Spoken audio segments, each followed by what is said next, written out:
Karai in Tamil means seashore. This house basically sits on the seashore, and that's the experience that we wanted to bring into the house as well. A lot of this project was conceived and derived from the context and site. The design organically grew as we were building it.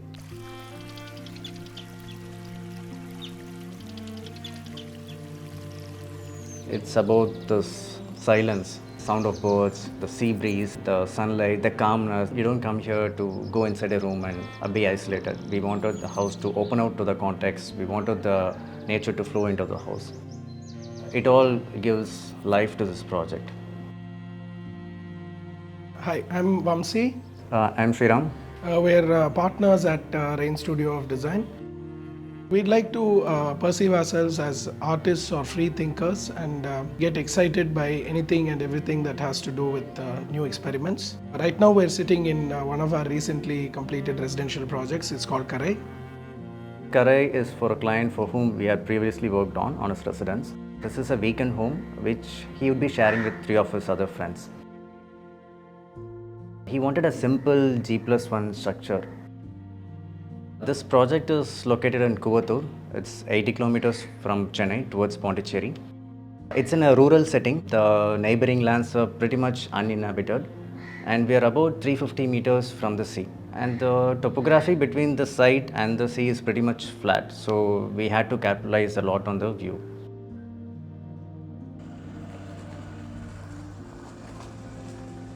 We wanted to bring in a strong contrast within the site, so we brought in a lot of dense, lush green landscape and have the house hidden within a dense landscape.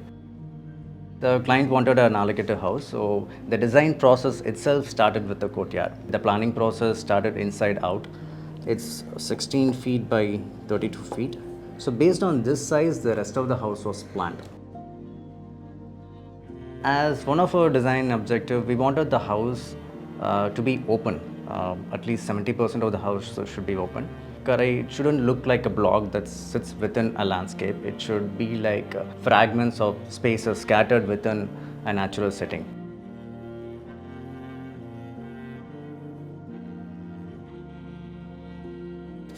You see glimpses of the house and you enter the entrance portico. From the entrance portico, you enter the interior corridor and then to the courtyard. So this journey from the landscape to the courtyard was very important to us. Transitional spaces mattered. The in-between spaces where you sit down and have a small chat or relax with your friends. There is a sit out in the northeast corner of the property. It has a nice connection to the exterior landscape.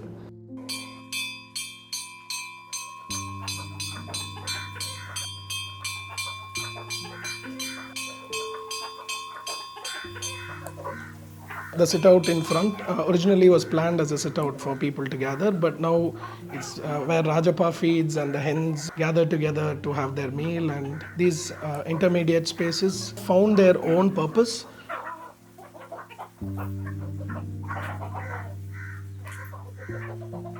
As a design requirement, we were supposed to place 4 bedrooms, a study, and a kitchenette. We started with the study, and next to that, the 2 bedrooms are placed. Similarly, on the western side, we have 2 more bedrooms with bathrooms attached. The southeast corner of the house has a kitchenette. So a lot of the design was derived from these in-between spaces. So one such example is the swing. So once it was placed here, this became a natural place for congregation, being closer to the courtyard, slightly shaded by the tree, and the southeast winds that come from the rear door. So this swing again was reclaimed. We procured it at the auction house, like most of the furniture that you see around the house. In response to the harsh, humid, tropical weather that is here, and we're so close to the sea, we wanted to use a lot of earthy materials that breathe, that absorb water, and that age beautifully. And we found these mangrove tiles in abundance that were discarded. They're typically used for roofs, and here we use them in roofs, but we wanted to devise a method to build walls with them. So we figured out a way to place them in an interlocking fashion and again bind them with mud mortar. One criteria we had in mind was, in order to make this as usable, it needed to be very tactile for people to sit on the floor, put your hands on the floor, lie down on the floor if you need to, for people to walk barefoot. Reinterpreted it using 3 different stones. One is a kota, dolpur and a tandoor stone. So we cut each of these pieces at site and made a template in order to lay them in this specific pattern.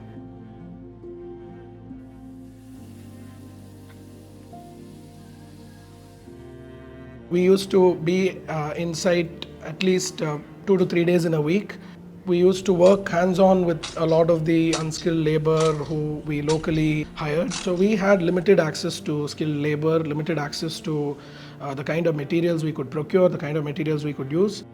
We decided to procure some old reclaimed windows and doors. So we reached out to a couple of these scrap vendors and got windows from a school that demolished about 60 teak windows. Nobody knew the value of them. So once we brought them to site, we sanded the first piece, and to our surprise, it was a beautiful looking solid teak wood window, and we got it at a very, very reasonable price. All the windows that you see are configured differently based on the programs. We had a lot more extra window shutters and we cladded the main door with that. So it's basically giving new life to these old doors and windows. We thought, why not convert this harsh sunlight into something of an admirable beauty that will sit inside a room, admire the passing of the sun. So that's how we came with this idea to introduce glass pieces within the concrete before pouring the slab. One of my favorite moments, it happens only during the summertime when the sun is right above the roof. When I'm sitting in the jula, swaying, when I look up, the harsh sunlight is broken down into something more admirable. It kind of twinkles back and forth. It's really beautiful. We have also designed a water body that runs in the northeast corner of the property along the entire stretch. In those days, you use a kodam, right? So we placed a literal kodam, and it's filled with lotus plants and fishes. We have also designed a nice hidden swimming pool in the northeast corner of the property. So out of 4 clients, 2 of them are Keralites, so they wanted a cultural hint. We found a repurposed boat from Kerala and placed it inside the water body. Also, since the boat is kept on a raised platform, we wanted to create an effect of it floating in the swimming pool itself. Instead of going for the regular blue tiles, we went for the black one. We have to capitalize the view of the sea. So that's when we thought we will add another floor on the southern side. And it kind of buffers the rest of the house from the southern heat also. There is a staircase to the first floor. It's a simple plain hall with balconies on both ends. It's mainly to capture the view and the breeze. So we had provided a series of windows. This entire stretch is opened out. Since it's the windiest part of the house, you have breeze 24 hours a day, and that is now more like a resting and a sleeping place. And a lot of these spaces have found purposes on their own.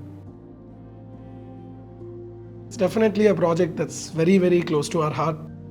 This project was not designed in a studio and just handed over to a contractor. Since a lot of things happened at site and as the project progressed, we ourselves were surprised with a lot of the output in terms of the smaller elements. Like every bit of this house will have us actually putting this tile in place or fixing the light. We spent a whole night placing the glass strips onto the ceiling. Even we helped the floor layer to arrange the flooring tiles. We literally planted the landscapes ourselves. We people from the studio, the clients even. We spent 3 days in the site, planted all the landscape by ourselves. So when we say it's close to our hearts, it's like really close to our hearts because we had hands on the construction process itself.